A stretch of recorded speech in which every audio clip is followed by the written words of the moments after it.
For the respiratory system examination, the patient should sit up in bed, undressed to the waist. The general inspection should begin as the patient enters the room or begins undressing.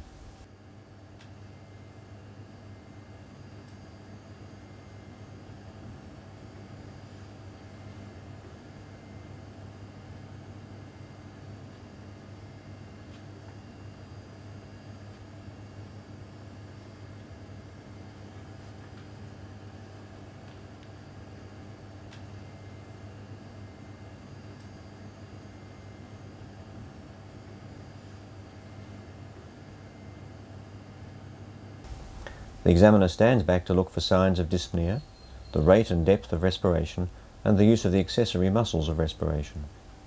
Look at the bedside table for the presence of a sputum mug that may be conveniently placed for inspection. Deep cough, please. Ask the patient to cough and listen.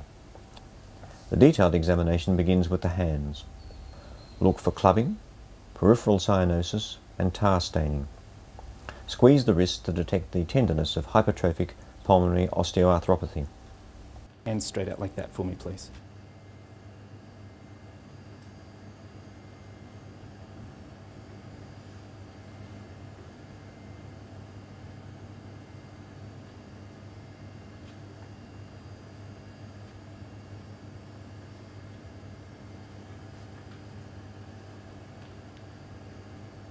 Okay.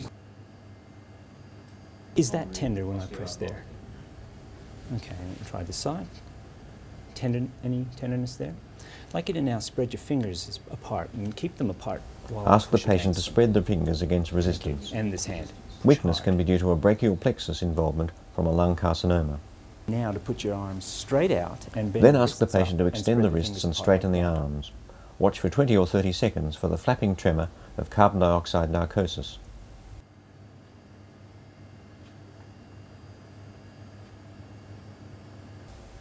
Take the pulse for tachycardia, which will accompany respiratory failure or the use of bronchodilators.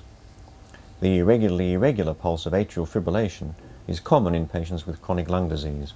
Now just rest your head. The examination now moves to the face.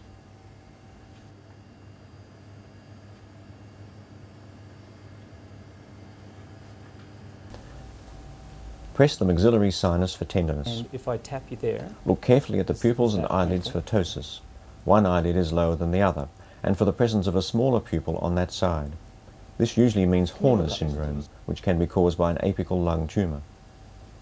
Look at the tongue and inside the mouth for central cyanosis. Open your mouth. If the patient's voice sounded hoarse, get him or her to say a few words.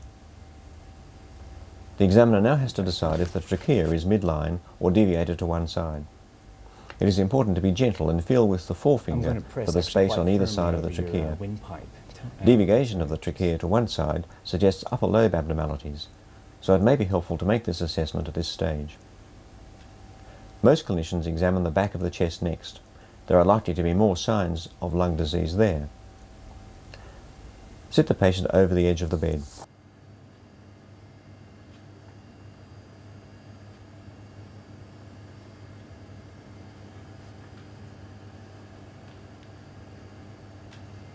Look at the shape of the chest and spine.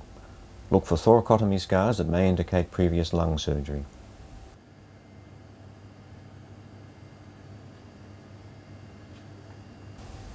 The cervical lymph nodes are best examined from behind the patient.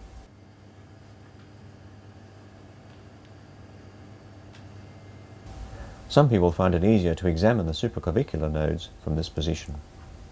This is easy if the patient is sitting in a chair, but may otherwise mean climbing onto the bed behind the patient. From this position, upper lobe expansion can now be assessed. Take a deep breath for me, please. The clavicle should move up the same amount on each side as the patient breathes in. And another one.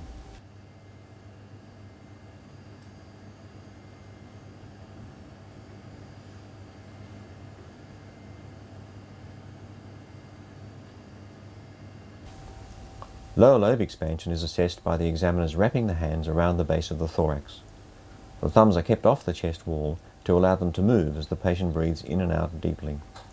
There should normally be at least 5 centimeters separation between them at full inspiration compared with full expiration. The examiner now flattens the hands on the chest wall to test for tactile fremitus. Compare the vibration felt on each side as the patient says 99, or for variety, 111. Now the examiner should percuss the back of the chest. It is important that the percussing finger, the plexor, is removed from the pleximeter immediately so that the percussion note is not damped.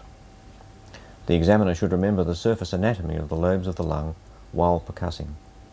Remember to percuss in the supraclavicular fossa.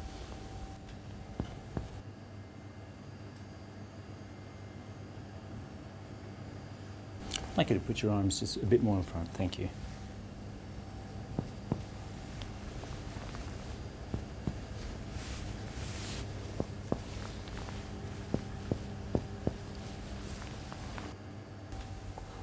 The same areas are now auscultated with the diaphragm of the stethoscope.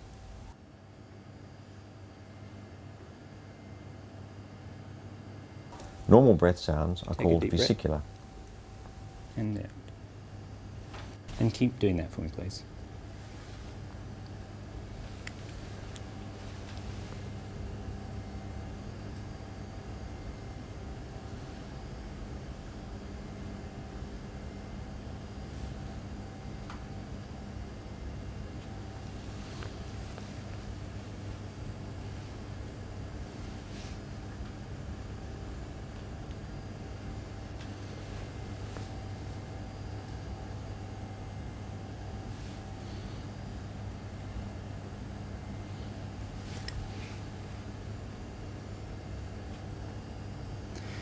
Thank you, Richard. I'd now like you to say the word 99 when you feel the stethoscope against your back.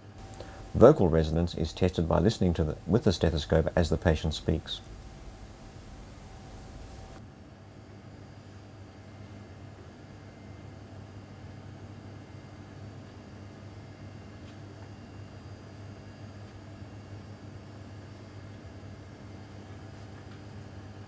Thank you.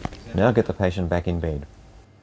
The examiner moves around to the front of the chest and stands back to make a general inspection for scars and for the small tattoos used as markers for radiotherapy fields.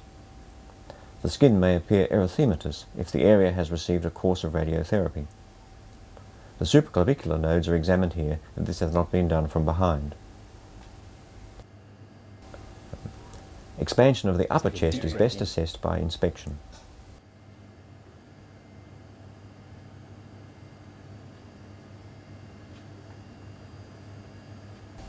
Percuss the anterior chest, percuss the clavicles directly.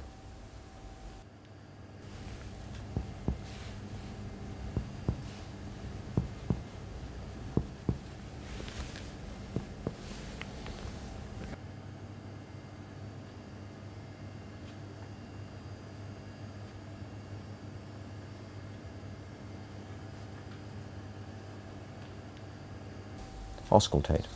Yeah. Again. Again.